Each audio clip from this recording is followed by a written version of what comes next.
રેખાંકિત શબ્દમાં બંધ બેસતો પ્રત્યય મૂકો. રેખાંકિત શબ્દમાં બંધ બેસતો પ્રત્યય મૂકો. એમાં વાક્ય લખો. પહેલું, વાર્તા મેં સાંભળેલી છે. વાર્તા મેં સાંભળેલી છે. ચરણ રેણ અપાર. ચરણ રેણ અપાર. ચરણ રેણ નીચે અંડરલાઈન કરી દો. પછી પ્રત્યય મૂકવાના. પહેલાં હું 10 વાક્યો તમને લખાવું, પછી તમારે એમાં પ્રત્યય મૂકવાના.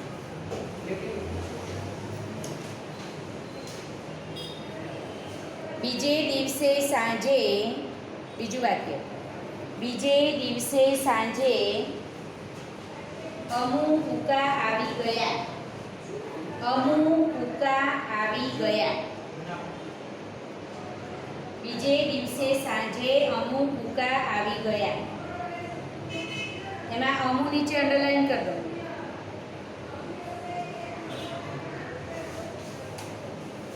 બીજું વાક્ય, કુકાતો અમુનું, કુકાતો અમુનું અમૂલ્ય ઘરેણું, કુકાતો અમુનું અમૂલ્ય ઘરેણું એ મોંઘી મિલકત. એ મોંઘી મિલકત. એમાં એ નીચે અંડરલાઈન કરી દો. એ મોંઘી મિલકત. આગળ વાક્ય લખો. મેં એ થેલી ધીરેથી, મેં એ થેલી ધીરેથી એ હાથે સરકાવી દીધી. મેં એ થેલી ધીરેથી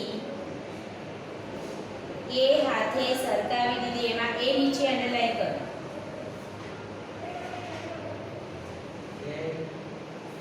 એ હાથે સરકાવી દીધી. પછી આગળ વાક્ય લખો. 52 સગડો વિસ્તાર. 52 અંકમાં ના લખતા, શબ્દોમાં લખજો. 52 સગડો વિસ્તાર. અખા 53મો જાણે પાર. અખા 53મો જાણે પાર. એમાં 52 નીચે અંડરલાઈન કરો. એના પછી આગળ, સરસ સરોવર એક ભર્યું છે. સરસ સરોવર એક ભર્યું છે. નિર્મળ નીર. સરસ સરોવર એક ભર્યું છે. નિર્મળ નીર. એમાં નીર નીચે અંડરલાઈન કરો. કેટલા થયા? આ નાટક મુંબઈની, આ નાટક મુંબઈની પ્રજા ગમશે નહીં. આ નાટક મુંબઈની પ્રજા ગમશે નહીં. તો પ્રજા નીચે અંડરલાઈન કરજો. આ નાટક મુંબઈની પ્રજા ગમશે નહીં. એ અભ્યાસ માટે, આગળ નંબર આપ. એ અભ્યાસ માટે મેં એક નવી રીત શોધી કાઢી.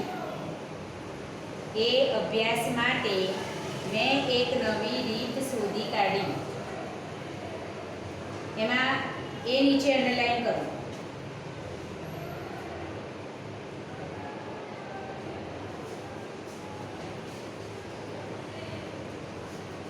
આગળ વાક્ય લખો. તેમના નારીત્વ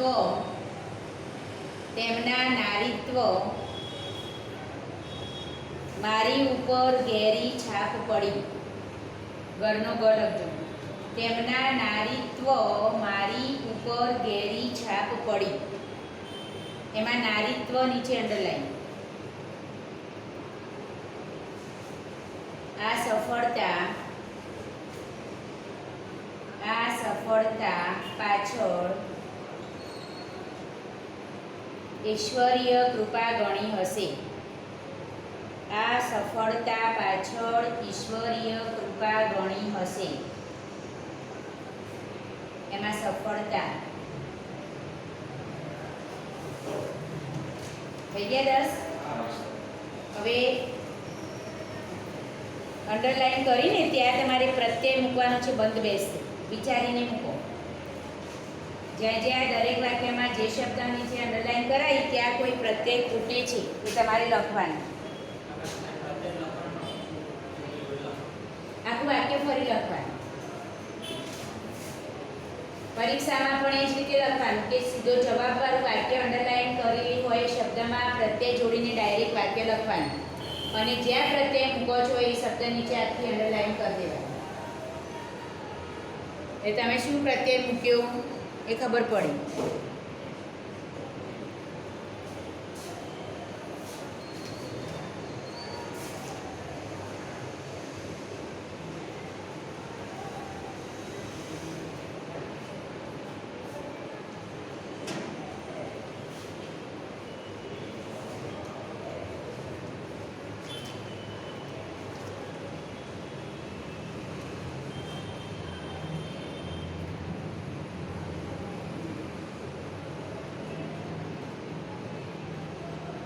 પ્રિન્સ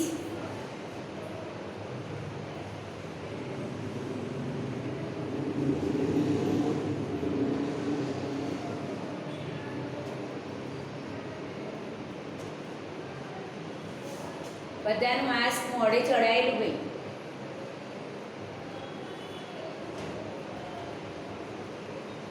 લખાઈ ગયું?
પહેલા વાક્યમાં શું લખ્યું? વાર્તા મેં સાંભળી છે, ચરણ રેણ અપાર.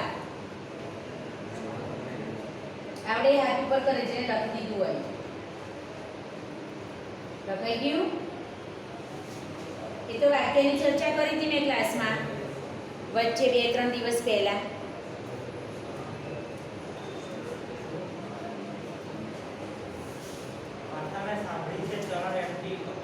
ચરણ રેણથી, થી આવશે ત્યાં, ચરણ રેણથી અપાર. બીજું વાક્ય હતું, બીજે દિવસે સાંજે અમુ કૂકા આવી ગયા. અમુના, બીજે દિવસે સાંજે અમુના કૂકા આવી ગયા. ત્રીજું વાક્ય છે, કૂકા તો અમુનું અમૂલ્ય ઘરેણું, એ મોંઘી મિલકત. એની મોંઘી મિલકત. કૂકા તો અમુનું અમૂલ્ય ઘરેણું, એની મોંઘી મિલકત. ચોથું વાક્ય,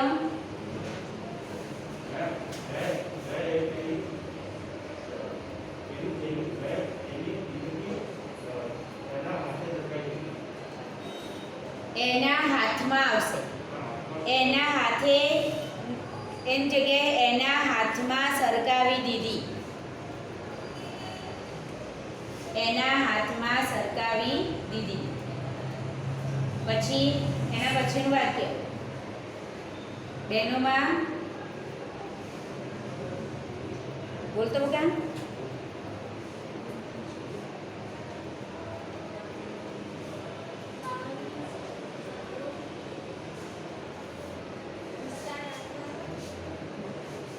53મો જાણે પાર, તો પ્રત્યય કયો લગાવ્યો? 52નો. 52નો સઘળો વિસ્તાર, અખા 53મો જાણે પાર. સરસ સરોવર એહ ભર્યું છે નિર્મળ નીર, એમાં શું આવશે કૃષ્ણલ?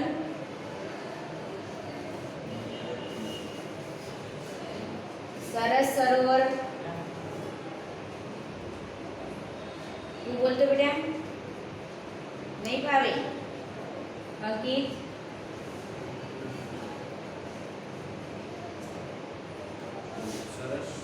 સરસ સરોવર કેવું ભરે છે નિર્મળ નીરથી. નીરથી નહીં, નીરે. નીરે. સરસ સરોવર એહ ભર્યું છે નિર્મળ નીરે.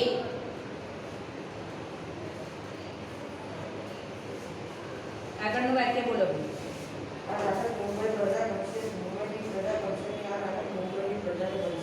આ નાટક મુંબઈની પ્રજાને ગમશે નહીં. ત્યાર પછી આગળનું વાક્ય, એ અભ્યાસ માટે એક નવી રીત શોધી કાઢી. છેલ્લે એના અભ્યાસ માટે, એના અભ્યાસ માટે નવી રીત શોધી કાઢી.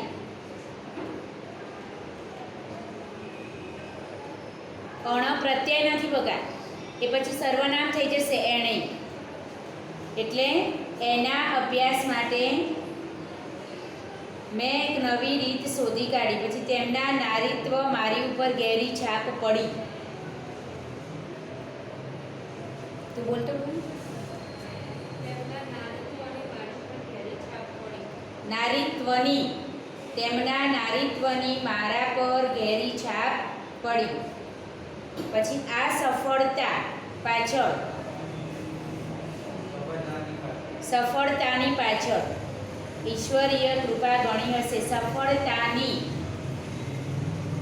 બાપ દીકરા પેલું શાસ્ત્ર જ પડાવે. નથી લખાય? થઈ ગયા 10? ઓકે. તો આ રીતે તમારે વાક્યમાં બંધ બેસતો પ્રત્યય મૂકવાનો થાય. બરાબર? હવે આવશે રેખાંકિત શબ્દના સૂચના લખો. રેખાંકિત શબ્દના સ્થાને વિરુદ્ધાર્થી શબ્દ લખી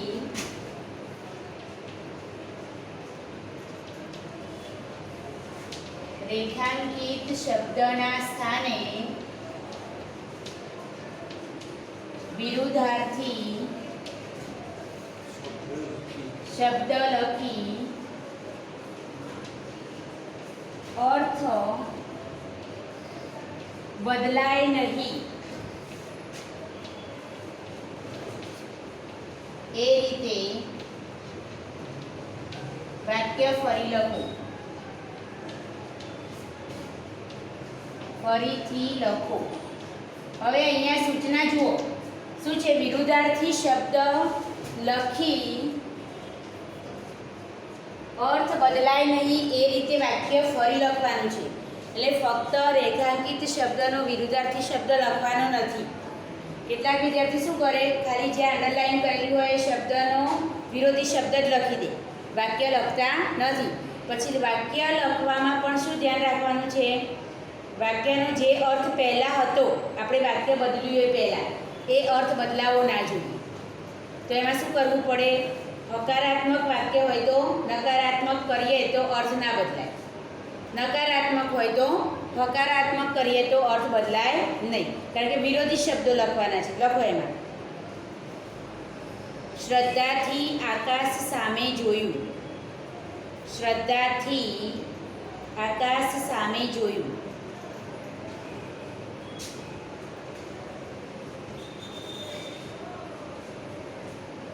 તો એમાં આવશે શ્રદ્ધાથી, એની નીચે અંડરલાઈન કરો. બીજું વાક્ય છે, તમારે આ ઉપયોગી ચીજ છે. તમારે આ ઉપયોગી ચીજ છે. તો એમાં ઉપયોગી એની નીચે અંડરલાઈન કરો. ત્રીજું, આ ઉપયોગી વાક્ય શબ્દ નીચે અંડરલાઈન કરવાની. હવે ત્રીજું છે આ એક ગાંડો ડોસો છે. આ એક ગાંડો ડોસો છે, તો ગાંડો. ચોથું, દીકરી મરિયમ પરણીને સાસરે ગઈ. દીકરી મરિયમ પરણીને સાસરે ગઈ, તો એમાં સાસરે,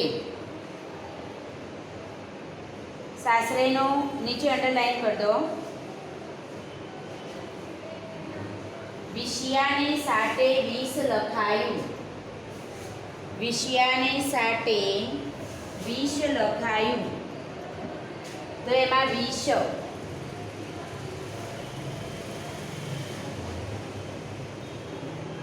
બીજું વાક્ય છે મેં પાપીણીએ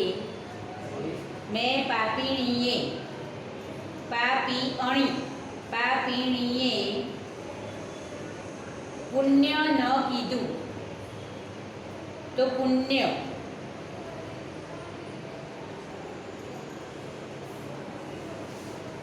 સ્ટેજ પર પ્રકાશ થાય છે. સ્ટેજ પર પ્રકાશ થાય છે. પ્રકાશ એની નીચે અંડરલાઈન કરજો. સ્ટેજ પર પ્રકાશ થાય છે, તો પ્રકાશ. 4 નંબર, પત્ર ફરી બાંધ્યું પ્રેમદાએ. પત્ર ફરી બાંધ્યું પ્રેમદાએ, જળ ભરતી તે નેણ. પત્ર ફરી બાંધ્યું પ્રેમદાએ, જળ ભરતી તે નેણ. એમાં બાંધ્યું નીચે અંડરલાઈન કરી દો. બાંધ્યું. ફરી બોલું, પત્ર ફરી બાંધ્યું પ્રેમદાએ, જળ ભરતી નેણ. જળ ભરતી નેણ.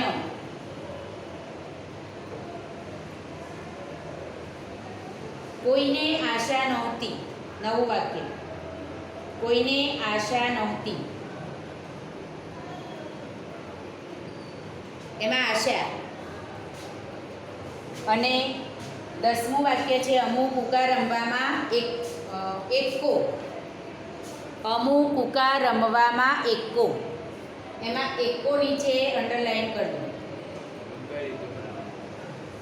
હવે વાક્ય જે તમને અહીંયા આપ્યા છે એ વાક્યોમાં એક વાક્ય હું તમને સમજાવું કે શ્રદ્ધાથી આકાશ સામે જોયું, તો શ્રદ્ધાનો વિરોધી શબ્દ શું થશે? અશ્રદ્ધા.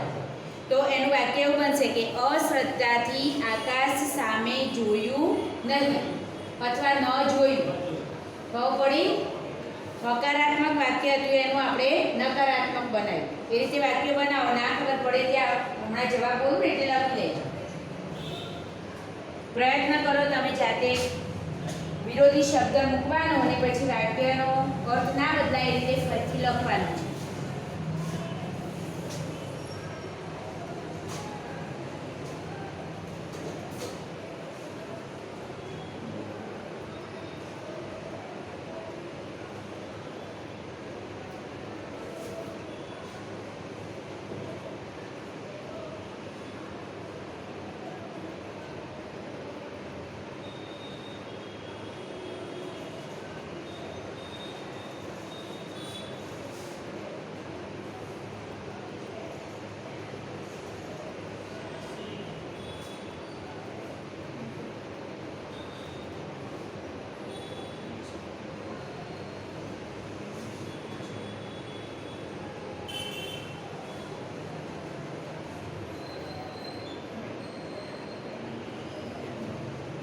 એકો છે એનો વિરોધી શું લખી શકાય? ડ. એકો એટલે હોશિયાર ને ડ એટલે બિલકુલ કશું ના આવડતું હોય એવું. ના શૂન્ય ના લખાય. શું? સાસરે એટલે પિયર આવશે.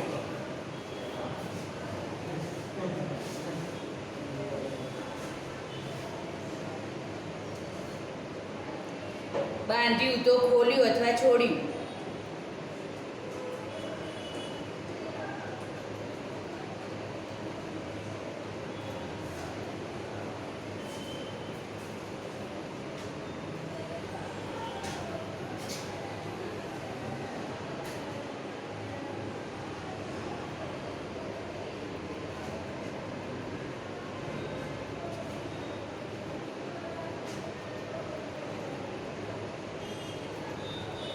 અંકિત કેટલા વાક્યો બનાવ્યા?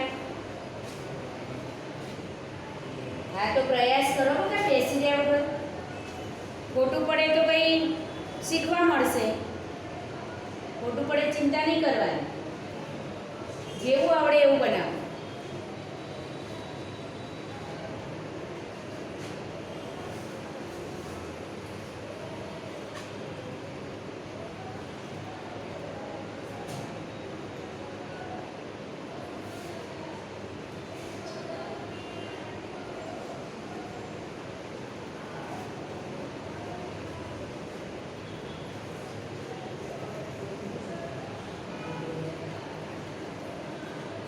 પુણ્યનું પાપ.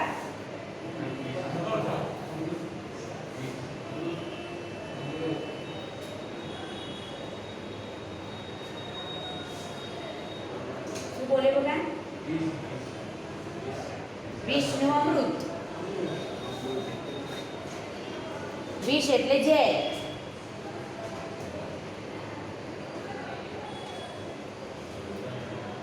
થઈ ગયું?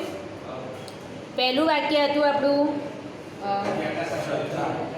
અશ્રદ્ધાથી આકાશ સામે ન જોયું. પછી બીજું છે તમારે આ ઉપયોગી ચીજ છે. બધા સાથે નહીં. તું બોલ. તમારે આ બિનઉપયોગી ચીજ નથી. નિરુપયોગી.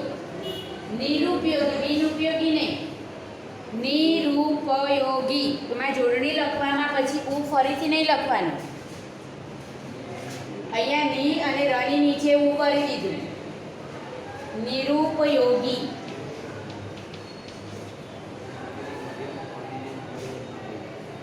ત્રીજું વાક્ય નિરુપયોગી ચીજ નથી. બરાબર?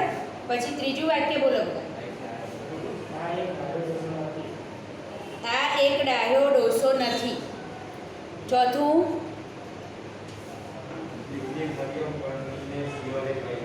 પિયરમાં નહોતી રહી અથવા નહોતી ગઈ. બેસો. ચોથું વાક્ય અમૃત નહોતું લખાયું અથવા લખાયું નહોતું. આ જે નંબર આવતો હોય એના પછીનું પુણ્યવાળું છે ને, મેં પાપણીએ એ બોલો. નથી લખ્યું.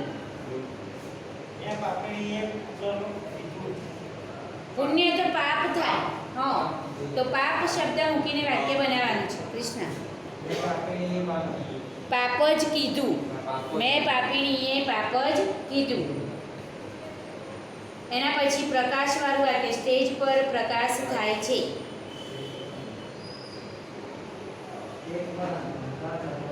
અંધારું થતું નથી. સ્ટેજ પર અંધારું થતું નથી. પત્ર ફરી પ્રેમદાએ બાંધ્યું. બાંધ્યું પ્રેમદાએ. એમાં શું આવશે? પત્ર ફરી ખોલ્યો નહીં પ્રેમદાએ જળ ભરતી તે નેણ. પત્ર ફરી ખોલ્યો નહીં પ્રેમદાએ, ખોલ્યો નહીં પ્રેમદાએ જળ ભરતી તે નેણ. ખોલ્યો નહીં. હા, પણ આખું વાક્ય લખવું પડશે બધા. કોઈને આશા નહોતી.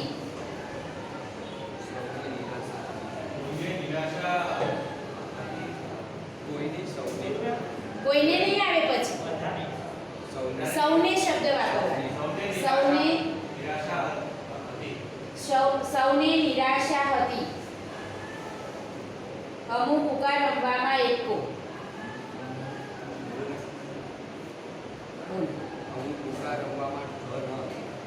ડ નહોતી. અમુક પુકાર રમવામાં ડ નહોતી. તો આ રીતે વિરોધી વાક્યો બનાવવાના હોય ત્યારે નકારનું હકાર, હકારનું નકાર કરશો એટલે બની જશે. બરાબર?